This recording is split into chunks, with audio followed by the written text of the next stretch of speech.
So we would like to start the session with a very short recap of what the project was actually about. So in the project, we asked the research question, how does carbon footprint information affect consumer choices? And we did this as a field experiment together with the Munich student canteen. And in the project, we were not only interested in whether the carbon footprint itself affects the consumer choices, but we were also interested in the presentation formats. So what we did is we first take the raw CO2 gram amount of the dishes, and then we color-coded them, which you can see on the slide here. So we went with green, red, and yellow. But then we also used different contextualization. So we translated it into money color-coded, which means the environmental cost of each dish. And then we used the budget contextualization, which means that we look at every person's daily food budget for CO2 emissions and then kind of mix it also up with the traffic color codes. And what you can see here in the slide is that carbon footprint information does affect consumer choices, but this really also depends on the contextualization. So you can see here there's a negative effect for most of the contextualizations, but the effect is strongest when you look at the money color-coded. So the effect is really the strongest when people are confronted with the environmental cost of each dish. However, when we found that there's a survey afterwards, we asked the participants, how do you actually select your food?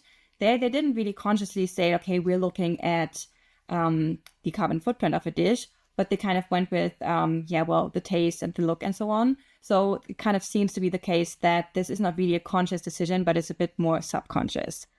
So yeah, we find that the carbon footprint matters. And then there was also some media outreach. So there was kind of a media echo. And maybe, Thorsten, you want to go into the echo that we got from the media? Yeah, thanks for introducing the study. I do recall this media echo very clearly because this is probably the most media echo I had ever received in a study that I have been a part of. Accounting academics don't usually get that much media echo, at least I hadn't in the past. So people were very interested in our results. Lots of German, but also non-German media outlets covered the study. We gave interviews. We were even on TV with it, on the radio. And people were interested in this effect that, just labeling food with carbon footprint information could actually have this effect that we showed. What I was really surprised to see is a couple of media outlets that really took a very critical stance to our study. One actually called us something like the vanguard of a climate dictatorship that now uses all sorts of innovative approaches to coerce people into eating food they don't like or into behaving in ways that they'd rather not behave otherwise. Whereas we actually felt that we were using transparency to inform people about relevant aspects of the decisions that they were about to make, and actually helping them in their decision making. So we were surprised to be accused of kind of political mingling and coercion. That's something I recall clearly. Yeah. Maybe chiming in on this, I can only second Thorsten's assessment. So we really got quite a bit of media attention with this, which is exciting, but at the same time also something that so we were prepared for this a little bit, thanks to the science communication team of our research network, TRR, Accounting for Transparency. But then again, it's also something that we learned that, of course, people care about what they eat. And that's a choice that we can all relate to. It's different from picking stocks. It's different from getting informed about a certain firm or, deciding on how to vote on a, let's say, annual meeting. So it is, people have emotions about this. And I think this is something that was important for us also to see. And that also got us thinking about, what can we do going forward? So what can we do learning from that media echo? And maybe adjusting our ideas on how research can be done. So first and foremost, that goes back to the question, what is the next step for the Munich setting? So I'm not sure, Thorsten, do you want to quickly talk about this and then hand over? Yes, I can try. So we kept in touch with the Munich student canteen operator, who was really instrumental in getting this study off the ground, and without whom we would have never been able to do this.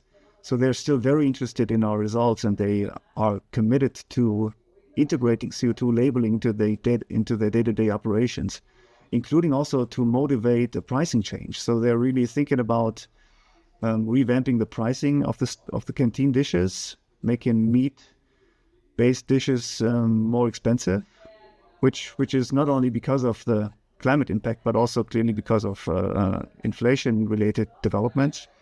So one thing that we keep talking to them about is how can we really integrate CO2 labeling into the daily operations of the canteen, because the labeling itself is simple, but coming up with the underlying data for each dish is really complicated, because the dishes have varying recipes, and sometimes on the same day these recipes get changed or modified.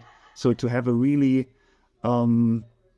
precise CO2 label for each dish is something that actually involves quite a bit of handwork, and automating this process is a big challenge for a canteen. Now, another thing we're discussing with the canteen is, can we perhaps tempt them into doing another study with us, where we're going to take a bit of a different look at CO2 and the problem of climate change. And that idea is, can we come up with an experiment that allows us to differentiate between the effect of a disclosure intervention, which we'd already looked at in the previous study, and actually a pricing intervention. So what if the canteen were to make people actually pay a surcharge on high CO2 dishes, or framed differently, give them a discount on low CO2 dishes? How would that be effective in changing students' meal choices relative to a disclosure intervention like the one we already had, where they only see the CO2 footprint on the label but are not charged any more money for the high CO2 dishes? That's something that the canteen is interested in, but clearly that is a little bit more difficult to implement, also a little bit more politically charged. So we're still in negotiations with them. We hope that this is going to work out. So, well, you also, I think, Joachim, you also have something else that you're planning in terms of how, what we did in that study informs your research going forward. Yeah. So this is also a project that builds on the Mensa study, if you want. We are interested in carbon offsetting options, and we are talking to a large airline. And the idea is to understand how information can affect the choice around these carbon offsetting options that you get offered when you book your flight ticket, right? And this is something that directly builds on the results from the carbon footprint study, because we are facing the issue that we have to provide a lot of complicated information to consumers with very narrow, let's say, real estate for information. So think about a booking platform. Think about, you already have chosen your flight. You decided that it won't bring any luggage, and then this thing pops up. Well, do you want to buy carbon offsetting options? And we have different options for you. Yeah, we have something that is built on sustainable aviation fuel, or we have more traditional offsetting options. And now we have to provide information about these options, and maybe also even information about what the airline does besides offering these options. And all this with very limited attention span of the consumer, because the consumer is basically, nobody enjoys booking flights on the internet, so they want to be done with this. And that's a very fascinating thing. We're currently in the stage of rolling out the first online pre-test. And it's something where we really start thinking about, well, what is it that we can really convey in terms of information, given that we have so little time and so little space? And this is also becoming quite a hot topic of the regulatory debate. Maybe if we have the time, we can still talk about this later, because the European Union is actively trying to enable consumers to become informed, and also to make sure that greenwashing is not being used exactly also in these settings. And they also started action on this topic. And the type of information that they expect the airline industries to provide is actually quite extensive. And it's relatively hard to provide this information. And it's relatively unclear whether any consumer will actually read it, right? So think about, I always compare this to, pharmaceutical drugs and this long leaflet that you get, all this white paper tells you what you should be doing when taking this drug. And this is, of course, something that people care a lot about. So maybe people actually read these overly long leaflets. I'm not sure whether you read a similar leaflet just to understand what the details of your carbon offsetting package is that you just bought for $5. So, this is an area that we're looking into and we're excited about it. But, like with every field experiment, you never know whether it works until it works. So, and Ann-Kristin, you're also doing similar stuff on offsetting. So maybe you want to chime in on that one. So what we're doing is actually not a field experiment, but we're looking at firm disclosure. Because like you said, many consumers are now looking for carbon information. So a lot of firms also provide carbon labels like this product is climate friendly, or it might even be carbon neutral. But the problem is there that how much can we really rely on these labels, given that you don't know if it's truthful. You don't know if the firm really reduced the emissions or if they're relying on these carbon offsets. And then when it comes to these offsets, they actually have quite a quality span, right? So they can be good for climate. They can really help with climate change, but they can also just be like, there's a forest I would have cut down, but now I'm not doing it. And then you cannot really rely on these offsets. And this is a problem if these offset then goes into the label, because then you don't know if that's really helpful for climate. And climate markets, the carbon offset, they are very opaque. So you don't really know what are firms buying, what exactly is behind these projects. And as you've mentioned with the airline industry, they can become quite complex quite quickly. So what we thought is here, okay, if there is someone interested as a consumer, for example, who really wanted to know what these offsets are about, what if they went to the firm disclosure? What is something that they could find there? So do firms write, yes, we're using offsets? What kind of offsets are they providing? What are the details that they're providing? You kind of get a sense of how transparent are firms in their offset use. And this is also very interesting because a lot of regulators are now forcing firms from next year on, for example, with the ESRS, to disclose whether they're using offsets or not, because they've realized that these offsets can be a chance for firms to mitigate their impact, because maybe they just cannot reduce all emissions because the technology isn't there yet, but it has to be, high quality offset in terms of not really just buying those credits. Yes, I've avoided the emissions, but you've not really done so. So here, transparency can be a key factor to first really establish how much offset firms are using. And that's why we're really doing this on the firm level. And then, I think your results will be very interesting for us as well to really see how consumers react to it when they see it at the point of purchase compared to maybe what the firms provide in terms of information. I guess what kind of unites these research interests is the question, to what extent do different stakeholder groups actually access information in reports? To what extent are they willing and able to access and take into consideration technical, lengthy, hard to find disclosures? So this idea of, how does transparency actually arise? It's not just companies need to disperse information. It's also this information needs to be found and understood and processed. And those that decide upon this information, including consumers, they need to have this information when they make the decision and where they make the decision. And that's something I think that research really hasn't looked into that much yet. This notion of what does it take to get receivers to actually act on the information if that's the desired outcome. And I think this is, as accountants, we always tend to think about, well, information is there and people will use it. So so we tend to overestimate the interest and the capacity of stakeholders actually to use and process information. And that's, for us, that was a very interesting learning from the field experiment and the canteen setting, because we really had this feeling that we will provide this information to people, and we were thinking about, well, they will start discussing it, and there will be tons of changes. And then in the end, we saw this change in the consumer behavior, but we didn't really observe, like Ann-Kristin alluded to, we didn't really observe too many, changes in what people actually knew or what they argued in the survey. So And I think this is for us, this is fascinating to see because it moves, let's say, information treatments closer to traditional nudging. So in a way that, this color-coded food label changes behavior, but does it really change the, let's say, the traditional information set that people have? We can't be that sure, right? And this goes back then also to the current policies of the EU. So, for example, the EU has this idea that airlines should disclose in detail how they calculate their CO2 measures, which makes a lot of sense when you think about it. But think about how complicated it is to calculate such a CO2 measure. Yeah, so because you have different planes and you have a mix of fleets, and then you have to think about the load level. So how many passengers are actually in this flight? You have to think about the different tickets. You have all these aspects that will factor into the CO2 calculation. It's a highly complex endeavor.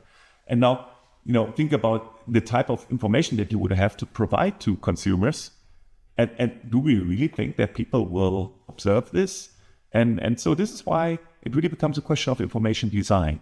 How do we design information in a way that people can process it and that they also trust it, that they don't think that, this will be greenwashing, but that they really trust the information. And that's super interesting. It's a super exciting topic. And this is why we're looking forward to that. Right? And it also raises the question again of information intermediaries. So we've often had these settings in the past where information was overwhelming, at least for some of the users. So information intermediaries sprang up and helped translate or integrate the information and bring it into a form that users could actually use. And we're seeing the same thing clearly in the sustainability reporting space with the ESG rating agencies and others that help users make sense of very technical disclosures. But what's also overlaying, I think, this whole debate is again, the greenwashing concern that Joachim mentioned. So the EU, at least, is very gung-ho on greenwashing, is trying all sorts of regulations to curb it. And to me, as a financial reporting researcher by pedigree, this is actually another fascinating area where what companies do in their disclosures outside of the financial statements, which has often been labeled greenwashing, for example, net zero targets, where we don't know if companies are actually going to ever reach them, where this is now going to impact also upon the financial statements themselves. So this idea, for example, if a company commits to a net zero target, let's say being net zero by 2030, and that implies that the company is going to invest in green technology, but also perhaps has to invest in carbon offsets. What does this actually imply for the financial statements? Will the company perhaps have to recognize a provision or contingent liability for these offsets that they have committed to purchasing because they won't be able to reduce their own emissions to the necessary degree? So these connectivity issues between sustainability reporting and financial reporting, those happen to interest us as well. And that's also a whole research agenda now forming, which is very exciting. Yes, and I think, as you've mentioned, the information intermediaries are very important here. There are also new information intermediaries coming in. Like you can think of an NGO as an information intermediary that looks at, for example, the claims that firms make with regard to their net zero emissions or also with their products. And these NGOs are then coming after the firms, so to say, and kind of trying to call them out, saying, okay, the claim that you made here, that is not something that is really, really credible.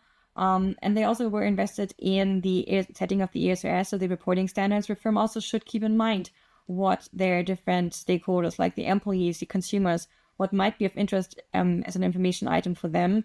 So they're kind of in the center when it comes to the information that the firm should provide. But then, like Joachim said, it's really a question, will our consumers go and read sustainability reports of the firms that they're now supposed to set up? So I think their information demand is really at the center with these new information intermediaries and also new regulations coming in. So I think it's a very exciting field that we're currently in. Yeah. And maybe just to end this real quick, I think one thing that we as accountants, of course, we are passionate about information, but we are well aware that information is not the only tool under the belt of the regulator. And at times, I think it would be really interesting to see, and this goes back to the ideas that Thorsten alluded to with the Munich Mensa, to see whether it's a pricing or maybe a control and command regulation like banning certain behavior might in the end be more efficient than this information provision exercise. So in that regard, a lot of great stuff remains to be done, and a lot of interesting research remains to be produced and read and discussed. So we are excited about this, and we're looking forward. So if any thanks for having us. of you out there would like to work with us on this, get in touch.